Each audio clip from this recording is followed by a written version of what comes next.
நம்ம இப்போ அதிரசம் பண்ண போகிறோம். அதுக்கு வந்து ஈஸியாக இப்போ இம்மீடியட்டாக ஒரு சுருக்கமாக பண்ணணும் அப்படின்னா, ஒரு டம்ளர் இந்த டம்ளரால் ஒரு டம்ளர் அரிசியை வந்து ஊற வச்சுருக்கேன்.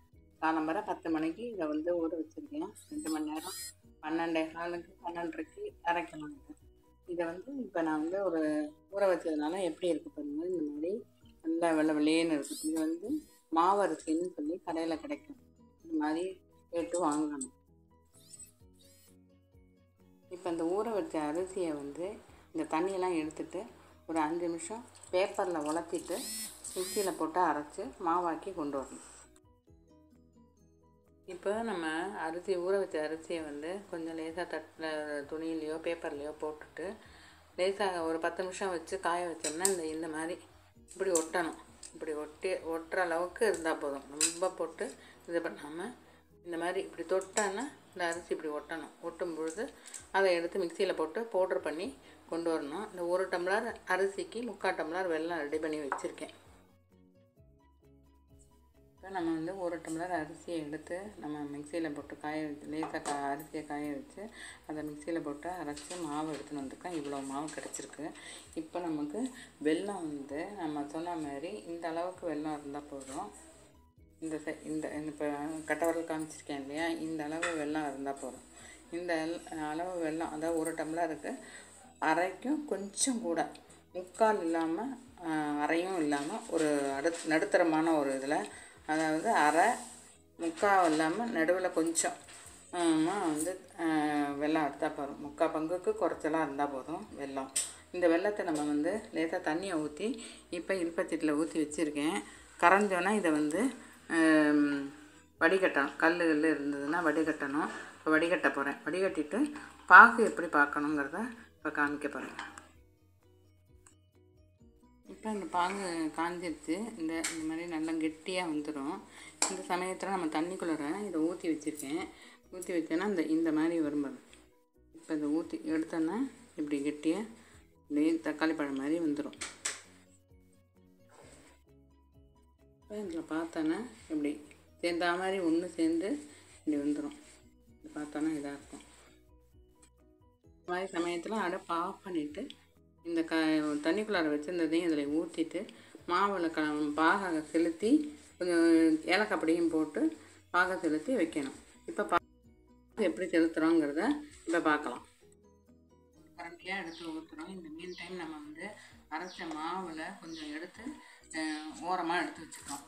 ஏன்னா சப்போஸ் இந்த மாவு வந்து உங்களுக்கு வந்து ஜாஸ்தியாக இருக்கா கொஞ்சமாக இருக்கான்னு தெரியாது நமக்கு. இந்த நேரத்தில் நம்ம துளியோண்டு எடுத்து வச்சுட்டு அப்புறமா நம்ம கலந்துக்கலாம்.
மாவை செலுத்தி கொஞ்சம் கொஞ்சமாக பாகு ஊற்றி அந்த பவுடரை அரைச்சி வச்ச அரிசி மாவு பவுடரில் கொஞ்சம் பாகு செலுத்தி இந்த மாதிரி வந்துடுச்சு. இப்போ அதில் கொஞ்சோண்டு கையில் நல்லெண்ணெயோ இல்லை நெய்யோ கொஞ்சம் தேய்ச்சிட்டு அப்படியே உருட்டினேன்னா இந்த மாதிரி ஒரு கன்சிஸ்டன்சி வந்துடும்.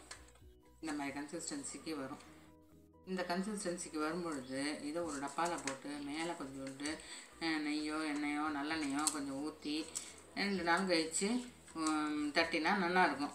உடனடியாகவும் தட்டலாம். உடனடியாக தட்டினா இன்னும் கொஞ்சம் இதை பொறுத்த வரைக்கும் நல்லாயிருக்கும். இன்னும் கொஞ்சம் 2 நாள் வச்சு தட்டினான்னா அது ஒரு டேஸ்ட்டு வேறு மாதிரி உதிரி உதிரியாக இருக்கும். இந்த அளவுக்கு மாவு உருட்டி வச்சுக்கணும். ஒரு டம்ளருக்கு வந்து 1 டம்ளர் அரிசி போட்டதுனால நமக்கு கிடைக்க போகிறது வந்து 12லேருந்து 15 அதிரசம் கிடைக்கும் நமக்கு. இந்த அளவுக்கு மாவு வச்சுட்டா தான் நம்மளால் ஈஸியாக தட்ட முடியும். இப்போ தான் அந்த மாவெல்லாம் பாகு செலுத்தி நம்ம வந்து 1 டம்ளருக்கு வந்து 9 உருண்டை வருது. இந்த சைஸ் உருண்டை நம்ம செஞ்சால் தான் மாவு நல்லா அதை வந்து அதிரசம் போட்டால் உப்பி வரும். இந்த சைஸு ஒரு சின்ன எலுமிச்சங்காய் உருண்டை சைஸு நம்ம கையில் வச்சுருந்தா தான் அந்த மாவு வந்து நல்லா உப்பி மேலே வந்து எழும்பி வரும். இப்போ நம்ம கையில் வந்து நல்லெண்ணெயோ நெய்யோ எடுத்து போட்டு தட்டினதை இப்போ நம்ம எண்ணெயெல்லாம் போட போகிறோம்.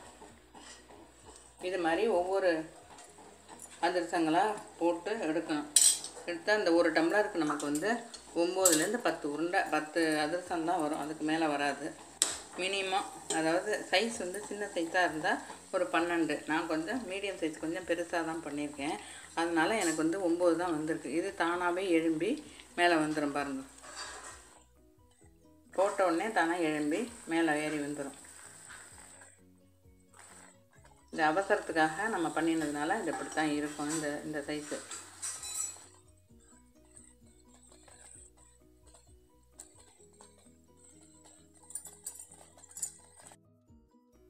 இந்த அதிரசத்தை எடுத்துட்டு ஒரு தடவை போட்டோன்னா மேலே ஒப்பினோன்னா கொஞ்சம் இப்படி தள்ளி இன்னொரு கரண்டியால் இப்படி அமுக்கி விட்டோன்னா அப்படியே அதில் இருக்கிற எண்ணெய் கொஞ்சம் வெளியில் வந்துடும். இப்போ நம்ம எடுத்து இது மாதிரி போட்டுடலாம். அப்படி வரிசையாக ஒவ்வொரு இது வந்து நான் வந்து இந்த சாக்லேட்டோட உருண்டை, அதனால் அதை எடுத்து மேலே போட்டேன். இது உருகிறதான்னு பார்ப்போம் அப்படின்னு பார்த்தேன். அது உருகலை. பரவாயில்ல. இது மாதிரி வந்து உங்களுக்கு கிட்டத்தட்ட ஒரு 9லேருந்து 10 அதிரசம் வரும். இது மாதிரி நான் பண்ணி எத்தனை வருதுன்னு காமிக்கிறேன். அதிரசம்லாம் போட்டு எடுத்தாச்சு.